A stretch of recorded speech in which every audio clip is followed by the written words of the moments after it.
Marami na naman pong usap-usapan tungkol kay Dogecoin. Kahit bumaba ang kanyang presyo nitong mga nakaraang linggo, may mga analyst na nagsasabing may malaking posibilidad na tumaas ulit ito at umabot sa kanyang panibagong all-time high. Ngunit, dapat ba tayong maniwala agad sa mga balita o mas mainam bang tingnan muna natin ang technical analysis? At ayan po ang siyang ating pag-uusapan sa video na ito. Pero bago po tayo magpatuloy ay pakibasa na lamang po ang disclaimer dito sa ibaba ng ating screen. Ayan, alamin po muna natin kung ano po ang kalagayan ng presyo ni Dogecoin ngayon. Yan, sa nakalipas po na linggo ay bumaba po ng 15.30% ang presyo ni Dogecoin at kasalukuyang naglalaro ang kanyang presyo sa 0.1715. Marami po ang nag-aalalang baka tuluyan ng bumagsak ang presyo nito. Ngunit ayon po sa mga eksperto, may mga sinyales na maaring magpahiwatig ng pagtaas ng presyo nito sa hinaharap. Ngayon is dito naman po tayo sa nakita ng isang analyst na isang bullish divergence. Ano nga bang ibig sabihin nito? Isa po sa mga analyst sa TradingView ang nakapansin ng isang bullish divergence sa 3-month chart nitong si Dogecoin. Kaya ano nga bang ibig sabihin nito? Ayan po yung kanyang chart. Ayan, 3-month chart. Dogecoin USDT trading pair po ito. Mula po ito sa datos ni Binance. Yan, sa simpleng paliwanag, ang bullish divergence ay nangyayari po ito kapag ang presyo ng isang asset ay gumagawa ng higher lows o mas mataas na pinakamababang presyo. Habang ang RSI naman or Relative Strength Index ay bumababa. Ibig sabihin ay kahit mukhang bumabagsak ang momentum ng presyo, may posibilidad pa rin na magkaroon ng reversal or rally pataas. Ayan. Ngayon is, bakit hindi tayo dapat magpadala sa balita? Ayan, don't be fooled by the news. Ayon po sa analyst ay malagang wag magpadala sa mga negatibong balita na maaring magdulot ng takot sa mga investor.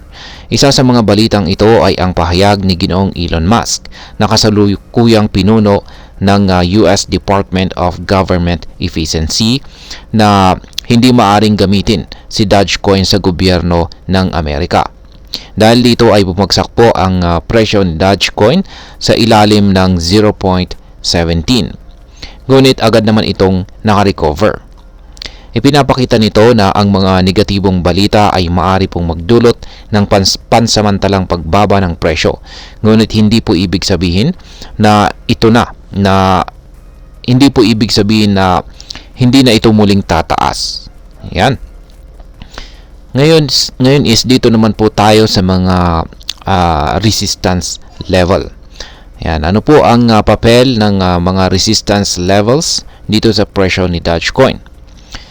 At ayan, ayon po sa trader na si Ra Kumar, isa po sa mga mahalagang bagay na dapat pagtuunan natin ng pansin ay ang mga key resistance levels ni Dogecoin. Sa kasalukuyang chart analysis ay lumagpas na po ang presyo ni Dogecoin sa isang critical resistance level na nasa presyong 0.17236. Ano nga ba ang ibig sabihin nito? Kapag po ang presyo ng isang asset ay patuloy na bumabangga sa isang resistance level, ngunit sa wakas ay lumagpas ito or tumagos or nabasag ito, may posibilidad na ito'y magpapatuloy sa kanyang pag-angat sa presyo. Kapag nabasag po ang isang resistance level, maaaring magbukas kasi ito ng oportunidad para sa panibagong rally pataas. Ayan. Ano naman po ang posibleng senyales ng pagtaas dito kay Dogecoin? Yan, bukod po kay Ra Kumar, ay meron pang isang analyst na nagngangalang MMBT Trader na nagbigay ng kanyang analysis sa support zone ni Dogecoin. Ayan. Ayon po sa kanya, ang mga importanteng support zones ay nasa presyong 0.13548 at saka 0.09024. Kapag nanatili pong si Dogecoin sa loob ng mga support zones na ito, maaaring magkaroon po ng sapat na stability bago ang isang malaking pag-akyat ng presyo. Ayon po sa kanyang prediction, posibleng umabot po ang presyo ni Dogecoin sa pagitan po ng 0.30 hanggang 0.40 kung magpapatuloy po ang bullish trend. At ayan, bilang panghuli ay ang masasabi ko naman po rito ay may posibilidad na tumaas ulit itong si Dogecoin sa mga susunod na buwan. Lalo na kung magpapatuloy po ang kanyang bullish divergence at makakakita tayo ng stable support levels. Ngunit mahalaga pa rin na hindi tayo basta-basta nagpapadala sa hype, lalo na kung walang malinaw na indikasyon ng long-term growth. Kung plano po nating mag-invest, siguraduhin po nating meron po tayong sapat na kaalaman, risk management strategy, at hindi lamang po natin binabase ang ating desisyon sa ating emosyon.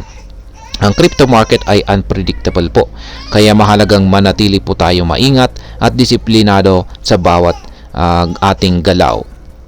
At ayan, hanggang dito na lamang po tayo sa video na ito mga ka-crypto.